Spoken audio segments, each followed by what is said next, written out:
laporan keuangan 31 Desember 2022 hasil audit. Alokasi aset 2,4 triliun, total ekuitas 1,1 dan laba 189,6 miliar.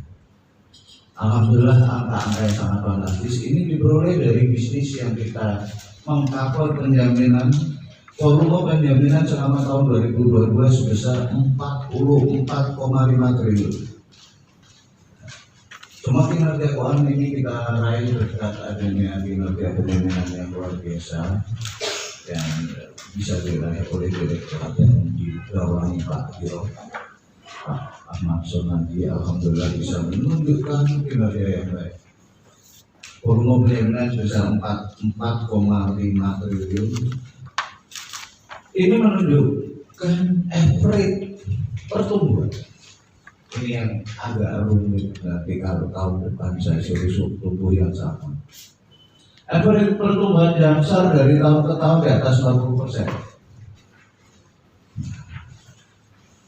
Tahun depan gimana Pak? Insya Allah enggak. Karena angkanya makin gede.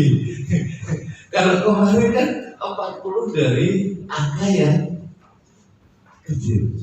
Ini begitu sudah angka aset 2,4 T, kemudian laba 189 miliar, kalau suruh 40% lagi kayaknya nggak mungkin.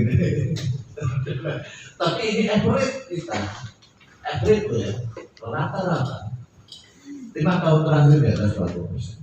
Angka yang sangat signifikan begitu Jamsar, dan kita tunjukkan apalagi ini di tengah pandemi, di tengah digitalisasi, dan di tengah porak-porak lainnya dunia keuangan yang saya tidak harus sebutkan, teman-teman sudah bisa melihat kondisi di luar sana. Alhamdulillah kinerja Jamsar sangat istimewa dari waktu. Dan hingga 31 Desember 2022 tetap dan selalu istimewa. Kemudian satu hal lagi yang perlu saya tekankan tadi sudah yang disampaikan Bu Enda, perlu saya tambahkan bahwa Jamsar di laporan keuangan tidak hanya berpikir meraih profitabilitas semata, tapi juga menjaga sustainabilitas, kesinambungan, keberlanjutan jangka panjang. Itu ditunjukkan dalam laporan keuangan Jamsar membuat cadangan risiko dalam bentuk cadangan teknis, di mana cadangan teknis ini terdiri dari 2, yaitu cadangan klaim dan cadangan premi atau cadangan imbal desa apalah ditangguhkan. Cadangan klaim yang kita bentuk sebesar 366 miliar, angka yang sangat fantastis, 366 miliar. Cadangan premi atau imbal desa apalah ditangguhkan sampai dengan 31 Desember yang kita bentuk adalah 715 miliar. Cadangan klaim ini menunjukkan bahwa insya Allah secara matematis, secara statistik, Jamsar mempunyai kemampuan untuk menanggung segala risiko di masa yang akan. Sehingga Jamsar mempunyai kapabilitas yang cukup, kemampuan yang cukup untuk menyelesaikan tidak terjadi klaim-klaim di masyarakat. Jamsar mempunyai kemampuan yang sangat-sangat cukup untuk menanggung arus kas dan berisiko di kemudian hari.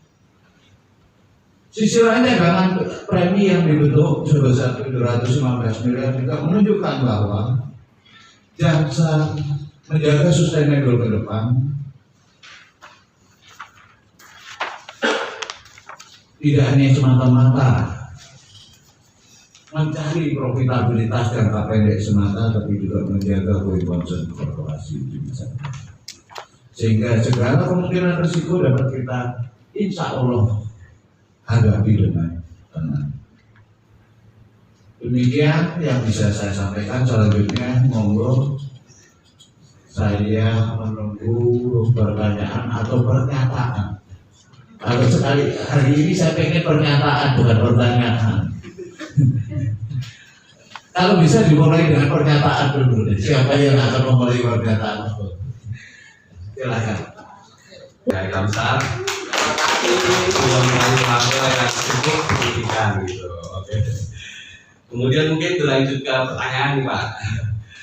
Ini kan banyak pengamat bilang di masa hardening market ini Pak, industri reasuransi, asuransi ataupun penjaminan sedang mengalami masa yang agak buruk, terutama terkait dengan klaim yang meningkat, kemudian profitabilitas yang menurun, dan juga mungkin premi atau kafalah yang lebih meningkat ya, lebih mahal. Nah, kalau tadi Pak Gatot sudah bilang banyak sekali kebijakan-kebijakan perusahaan yang mengarah ke hal itu, lantas sebetulnya apa sih Pak tips atau trik kenapa Jamstar sampai selama ini masih mengalami proses yang stabil gitu Pak. Itu yang pertama. Kemudian yang kedua, yang terakhir, dari penjaminan volume yang besar tadi, kira-kira 3 besar posisi produk jasa Jamstar mana nih yang berada di 3 besar? Baik, itu dulu nih Pak. Langsung jawab aja ya, nanti kalau ada pertanyaan selanjutnya. Terima kasih atas ucapan selamatnya. Kalau ini menjadi pemicu semangat kami untuk lebih on fire di masa-masa. Bagaimana kita harus menjaga, merawat, dan mencintai Jamstar yang kita cintai bersama itu tetap istimewa. Kemudian tadi tentang bagaimana Jamstar tetap bisa berkinerja istimewa di saat kondisi industri yang seperti saat ini. Resepnya sederhana. Jamstar bisa dengan lebih cepat beradaptasi.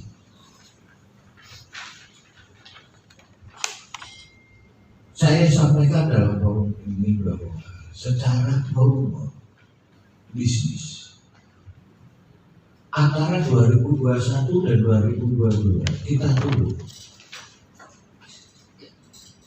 Tadi saya sampaikan 2022 kita volume bisnis 44 triliun.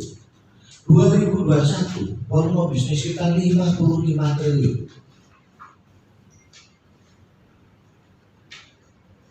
Berarti ya, tumbuh senilai besar 11 triliun sendiri.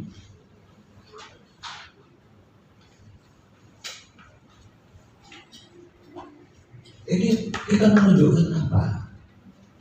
Kita switching dari bisnis-bisnis yang memang rasio klaim tinggi, kita kurangi, dan kita ekspansi tingkatkan produksi kita di bisnis-bisnis yang risikonya rendah.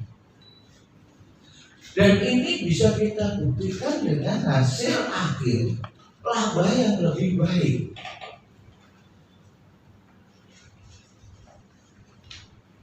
Ini industri keuangan berbeda dengan industri retail yang kita jualan barang-barang retail kan.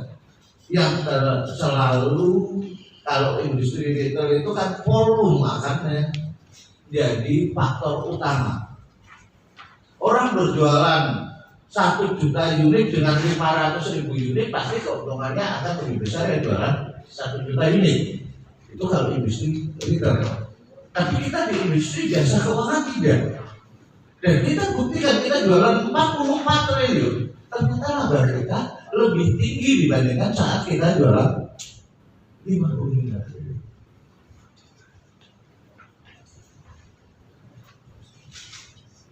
Jadi kuncinya sederhana, kita berani mengurangi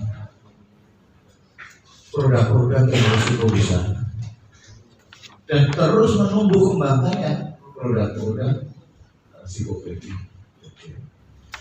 Dan alhamdulillah ini rumus ini mujarab dan alhamdulillah bisa menunjukkan kinerja yang baik. Itu dari saya. Selanjutnya 3 besar produk Pak Diro, monggo. Terima kasih Pak Diro. Jadi yang disampaikan Pak Diro tadi memang benar ya. Jadi salah satu switching yang kemarin kita rasa klaimnya cukup tinggi itu adalah kalau di produk itu FLBB.